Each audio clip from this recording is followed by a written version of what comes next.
Hi guys, Jacqueline here, and welcome back to Style to Scale. Now, every successful founder, entrepreneur, or creator did not build their business and get there alone. There is such a value in mentorship and building an advisory board. I wanted to create this video today to explain the difference between both of them, talk about the value of having a mentor or a board, and chat about how to get one. How do you grow and scale your business, have the right advisors around you, and have the help that you need to be successful? Now, what are the main differences between a mentor and an advisory board, and how do they work? So first of all, a mentor is someone that is personally going to help you grow as a founder. It is a personal relationship. It shouldn't be transactional. My number one tip to finding the right mentor is to build a relationship first.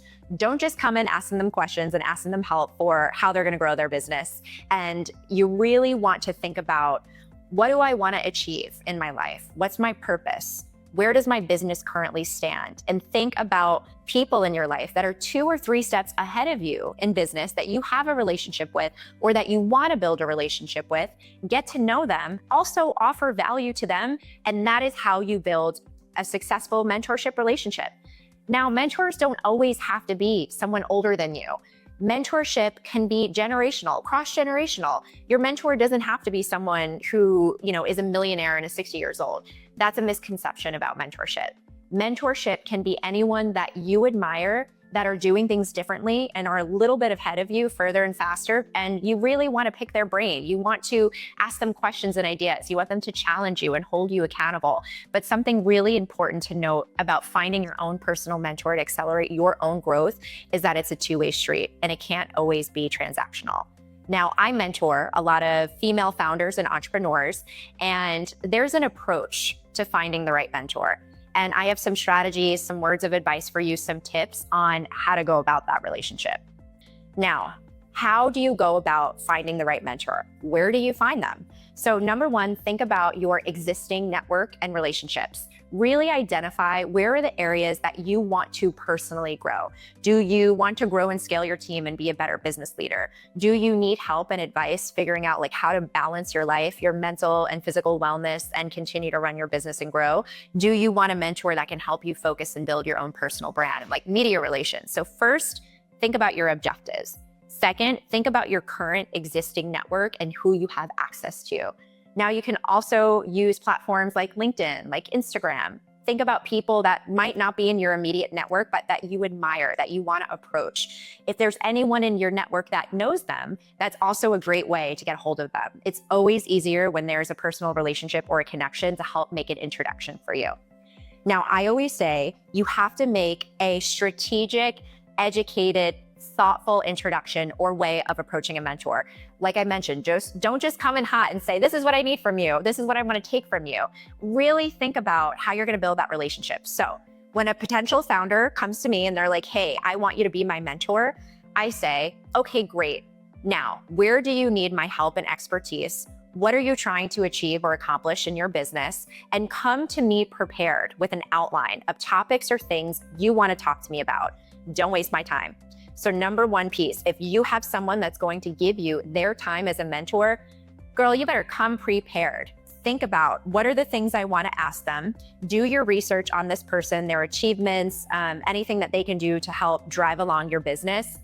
Be on time. Be thoughtful with the relationship. Show up prepared for this mentorship session. Now, the way I go about mentorship, I do it quarterly, right? Or monthly, depending on the needs of the founder. I dedicate time and space for that founder. I ask them to send me an agenda or key talking points ahead of time so that I can think about them and also come strategically prepared and show up to help them scale and get set up for success. So these are all of my tips and learning lessons from 1, thinking about how to go and get your mentor, and 2, how to make a very strategic ask for someone to become your mentor.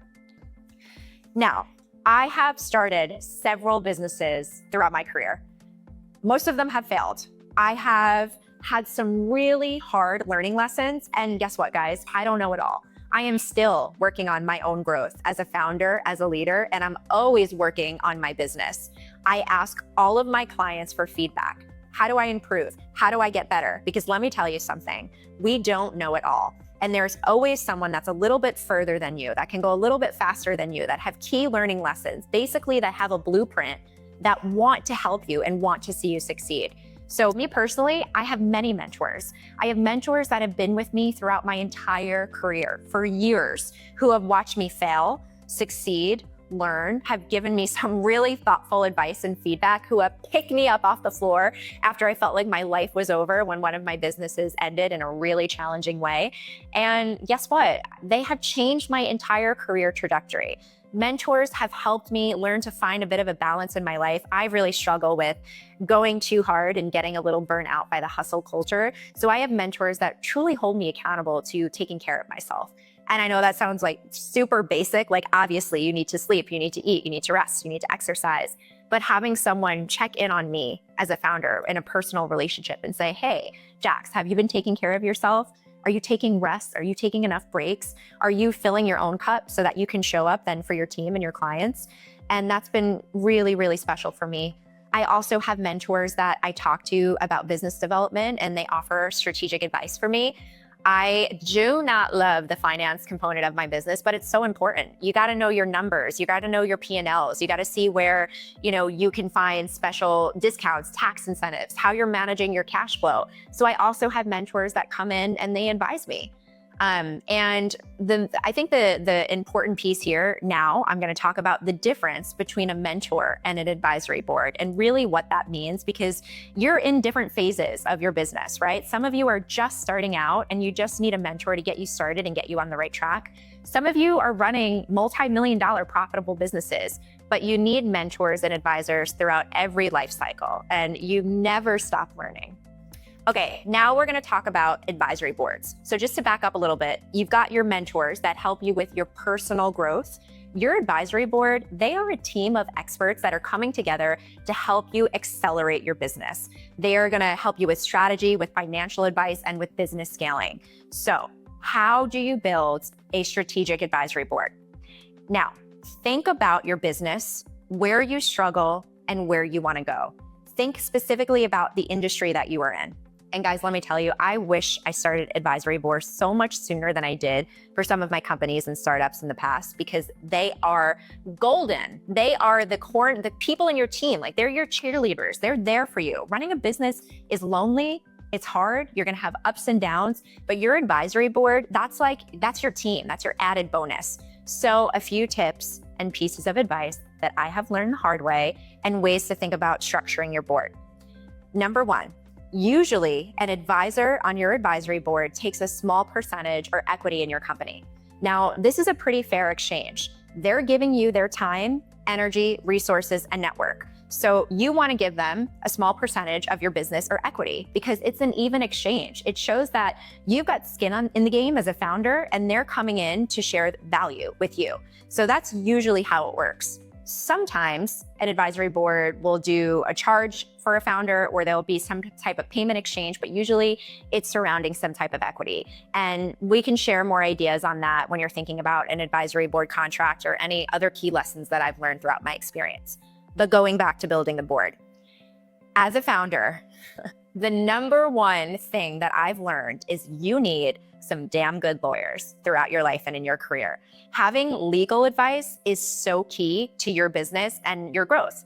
Now, that's where I've spent the most money in my career and running a business, is on legal. Now, lawyers charge you a certain amount for every hour, every phone call, every time they're looking at a contract or a piece of business or advising you, they are charging you literally by the minute. If you can identify an advisor on your advisory board that has legal knowledge, expertise, is a lawyer, understands contracts, you are golden. So lawyers, we all need them. Really think about who's in your corner and who you can bring in from the legal piece. Second, marketing.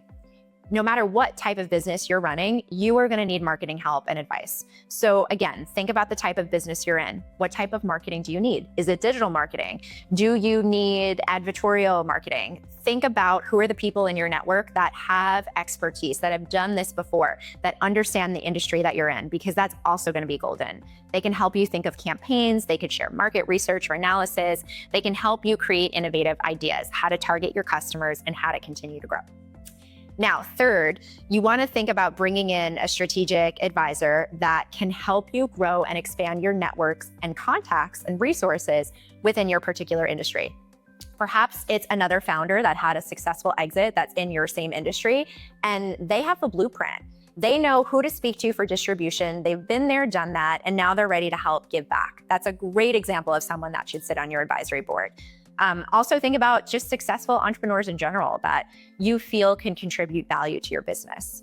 I think the perfect amount of advisors for a board, it's about 4 to 6, because you don't want to have too many cooks in the kitchen, but that should be a really nice, healthy advisory board. You do have to take meeting notes. You do have to formally put your board together, and you really should have an advisory board meeting at least once a quarter. It's always ideal to do it in person, but you can do it over Zoom as well. And come prepared. Give them an outline and agenda ahead of time. Think about the goals and objectives you want to hit that quarter, and then start to do your strategic roadmap for the next few months, and they're really going to help you grow.